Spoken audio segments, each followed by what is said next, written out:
South's legends divided on Russell Crowe's plan to buy the club. Labor wins by-elections but suffers a significant drop in support, and West Tigers smash the Broncos to reach the preliminary finals. Good evening. South Sydney Rugby League legends are at odds over Russell Crowe's surprise takeover bid for the Rabbitohs. As National 9 News revealed exclusively last night, Crowe and businessman Peter Holmes at court are close to formalising an offer which could cost the pair around $10 million. No one fought harder for South's readmission to the NRL than George Piggins. Now he has a different battle on his hands. Piggins today expressed extreme caution about letting the club move into the hands of Crowe and Holmes at court, preferring the powerful South Juniors run the club. I'd rather see the juniors in charge of it. I believe it's a community asset. I believe that you never know what someone's circumstances are going to become in the future. Controlling's my main issue. I don't, I don't think anyone's going to get away with selling the whole thing like stock and barrel. I don't care who they are. It's a very, very big step that we're talking about. We've nearly got 100 years of tradition here. And Piggins warns that owning a football team isn't a smart financial move. They'll lose their money. Most football clubs do. You know, you don't make money out of football. But South's legend John Sattler is behind the move. In today's corporate world, it's the way to go. And I know with Russell Crowe, they're not going to be changing colours or names, hopefully. Yeah, I think it's exciting. It's a brave new world for Souths, and Souths have always struggled financially. This will secure their future and make them more competitive. It's exciting that people like Peter Holmes at court and Russell Crowe want to be involved in the club at this level. It gives us financial security going forward and ensures that we stay in Sydney and in Redfern. Crowe is tipped to arrive back in Australia in the next few days, and it's likely he'll outline his plans for the Rabbitohs then. It's the people's team, and he was gladiator, he was Maximus, wasn't he? He was the people's man then. Danny Weidler, National 9 News. Premier Yemmer says he'll heed the message from voters in 3 Sydney by-elections after significant swings against the government. The opposition made its greatest gains in the southwestern seat of Macquarie Fields, and if the results were repeated in a state election, Labor would be voted out. The Labor faithful have a new hero. Carmel Tebbit, victorious in the tightest of the 3 by-election battles. This is a victory for the Labor heartland in Marrickville. They stayed with us. And the Premier wasn't missing the party. Despite falling short, the Greens grabbed nearly 40% of the primary vote, making them a force to be reckoned with. In conceding, we claim a great victory for the Greens, an historic result. As expected, Labor's Michael Daly easily won Bob Carr's former seat of Maroubra, but the most telling result was in Macquarie Fields, where Liberal candidate Nola Fraser gained a 13% swing to halve Labor's margin. I can't wait to get back in 2007. With the dust still settling, the Premier escaped to the drag races. He's blaming the electorate's former federal member Mark Latham and his bitter attack on the ALP for part of the voter backlash. It couldn't have helped, and I wouldn't be sending him any thank you cards. But when pushed, he conceded voters have sent a strong message to the government. We have to lift our performance, we have to get improved performance. And try as he might to play down the impact, the Premier knows a repeat of the results in 18 months would see him thrown from office. Put simply, he knows Labor has to lift its game. If they don't improve their performance by March 2007, then they've got a real contest on their hands. Nigel Blunden, National 9 News. Helen Clark is now New Zealand's caretaker Prime Minister after yesterday's cliffhanger election. Neither major party won enough votes to govern outright, and they're both now scrambling to make deals with the minor parties. Helen Clark was forced to wait until after midnight before she could deliver her message to New Zealanders. And it was hardly convincing. I'm humbled that we have the opportunity to begin negotiations to form a new government. It was the best the political veteran could muster after being pushed to the line by a novice. An MP for just 3 years, Don Brash's National Party secured 40% of the vote, doubling its haul from the 2002 election. We can't yet claim a victory, but I'm certainly not conceding defeat. Labor has 50 seats, the Nationals 49. At least 61 is required to govern. So now the two sides are locked in yet another race to win the support of some of the 6 minor parties, such as Winston Peters' New Zealand First and the Maori Party. We are the cab on the rank, and the fare's gone up. And as the bargaining begins, Helen Clark is said to be in the box seat.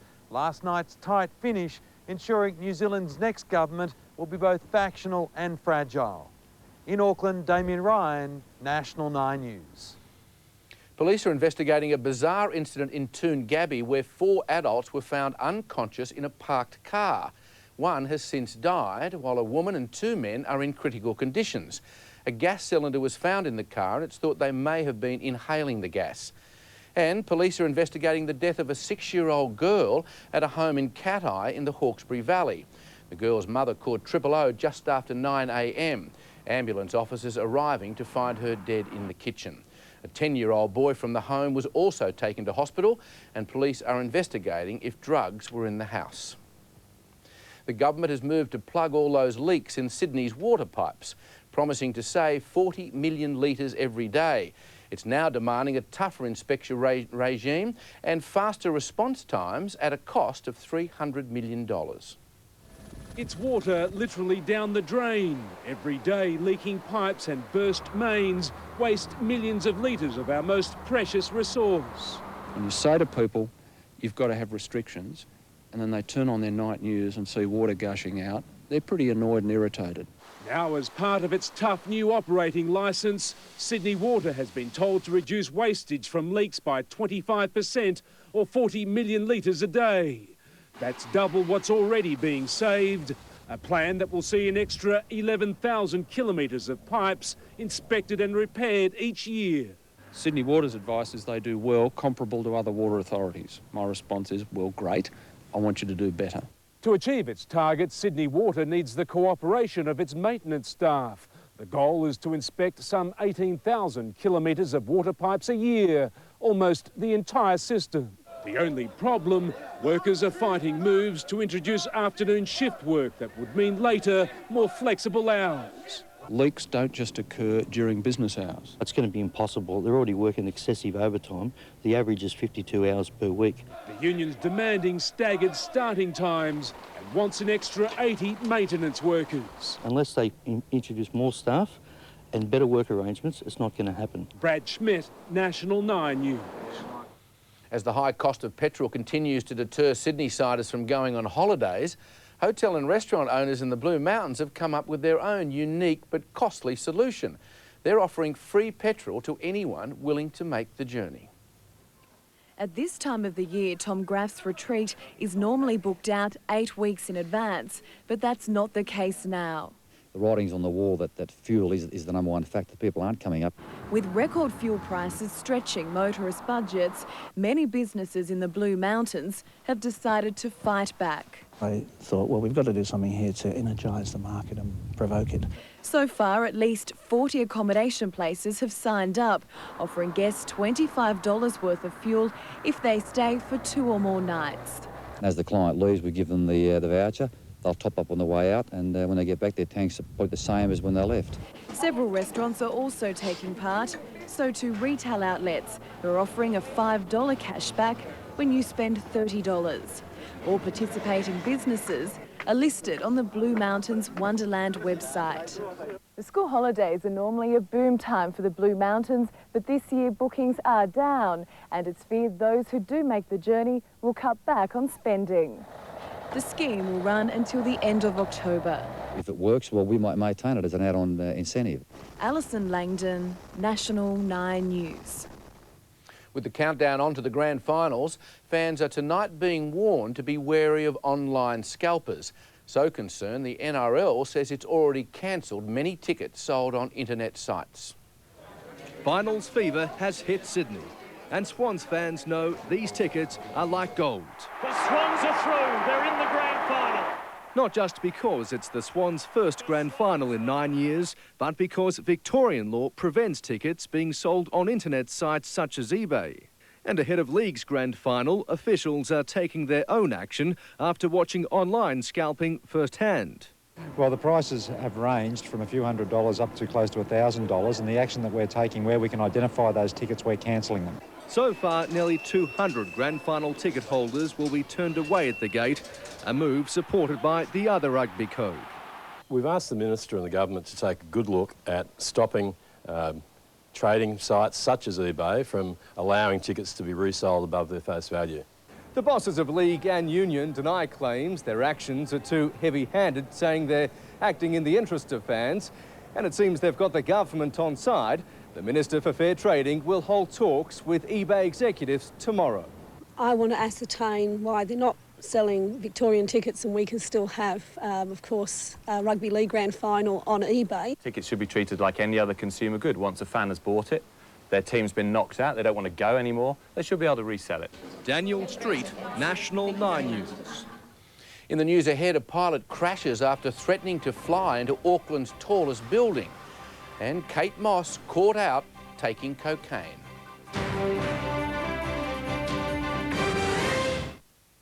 Two British scuba divers have survived after being lost at sea for 7 hours off Queensland.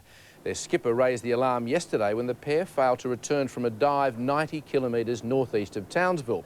A powerful current swept them 10 kilometres away, where they were eventually found by rescuers. Thanks, they did fantastic.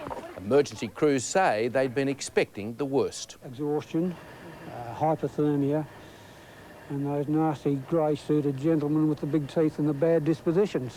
The dive boat skipper has been commended for raising the alarm so quickly.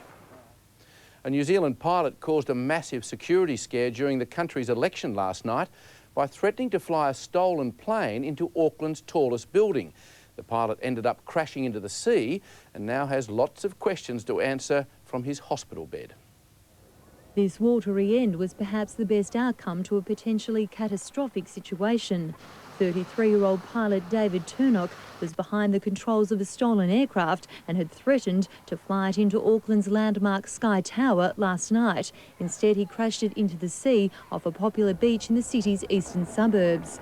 With police watching, Mr Turnock had flown it around the central business district for more than 2 hours. I'm pleased to say, in respect of the potential threat targeted at the Sky Tower, that plans which have been developed were activated and were successful.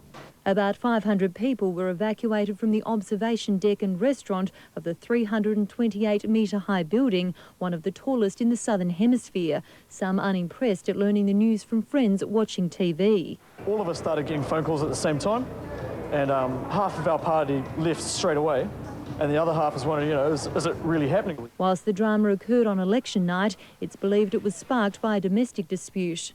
Rachel Rollo, National 9 News. Passengers on the Pacific Sun cruise ship have had a frightening experience when they were caught in a ferocious storm overnight.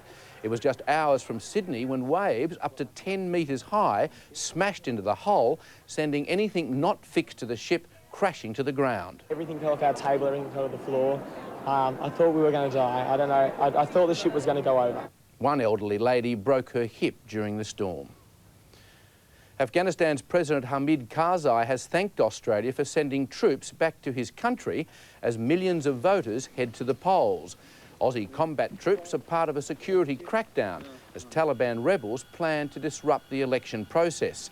It's Afghanistan's first parliamentary elections in more than 30 years, and the government has pleaded with voters not to be intimidated by the threat of violence. Supermodel Kate Moss has apologised for using cocaine and promised to enter rehab in a bid to save her career and her health. Photos of her snorting the drug have appeared on the front page of a London newspaper. But despite the scandal, the model looks set to keep several lucrative modelling contracts. Ken Sutcliffe with Sport is next, and the Dragons better be on their game next weekend. Yes, Michael, because on Saturday night they face the informed Tigers, who ended the Broncos season this afternoon. And a reminder of just how dangerous motorcycle racing is. West Tigers are now just one win away from an historic grand final appearance after easily accounting for Brisbane today. In the weekend's two other knockout finals, the Cowboys came back from last week's thrashing to beat the Storm, while the Tigers' fairy tale continues after crushing the Broncos. There was no welcoming mat for the Broncos. After all, they're Queenslanders. And all of New South Wales was behind the Tigers. In the early exchanges, no sign of nerves from the finals rookies. Marshall saved what looked a certain try from Smith. Then Sean Berrigan was told to back off. He's over the line, he's forced back by the Tigers. From that, two more big plays from BJ Marshall. His mid-air pinch resulted in the game's first try. Then Marshall's defence helped save the second. Minto might score, no! In the shadows of the first 40, Tate also had a go, but Hodgson didn't leave his man. Then Fitzhenry cleaned up right on the break to give the Tigers a 10-0 lead. Waits, ball is loose, Tigers go in! The story didn't finish there for the finals favourites. From within his own 10, Hodgson created another chance, and Prince completed the downfill raid. Tigers with Hyington, on to Scott Prince, Tate tries to chase him down. Down 16, the Broncos found some hope in Lockyer. But every time Brisbane provided some inspiration, the Tigers did likewise. Mark O'Neill stormed over for his highlight.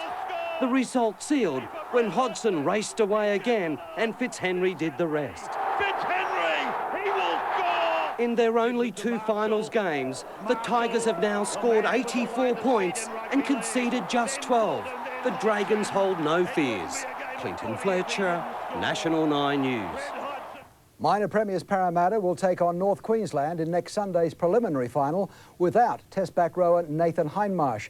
Eels coach Brian Smith made the surprise announcement today, declaring he doesn't want doubt over Hindmarsh's knee injury to disrupt the side's preparations. He emerged with his right knee still heavily strapped, and despite what his coach says, Nathan Hindmarsh is refusing to rule himself out. We've just got to wait and see. Still a week to go, so could be anything. But given the Eels' star forward hasn't trained with the team since breaking down in round 26, it's going to take a miracle to convince his coach. I believe in miracles. Yeah, I think they happen, but I'm not going to prepare for a miracle. Instead, Smith's focus is on the Cowboys, who arrived home today to a hero's welcome.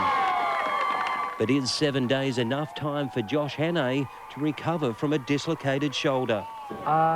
Pretty good, better than I probably hoped. It hasn't swollen up or it's not any sorer, so I guess that's a positive. Which is more than his coach could say about a decision in last night's game that had the potential to end the Cowboys' season. He's dropped it cold. It was a pretty poor decision in the end that we can all reflect on, but geez, I would have hated that to cost us the game. I'd have been pretty cranky today. But instead, the Cowboys are celebrating for the second year in a row, just one win away from a place in the grand final. There's the ball game.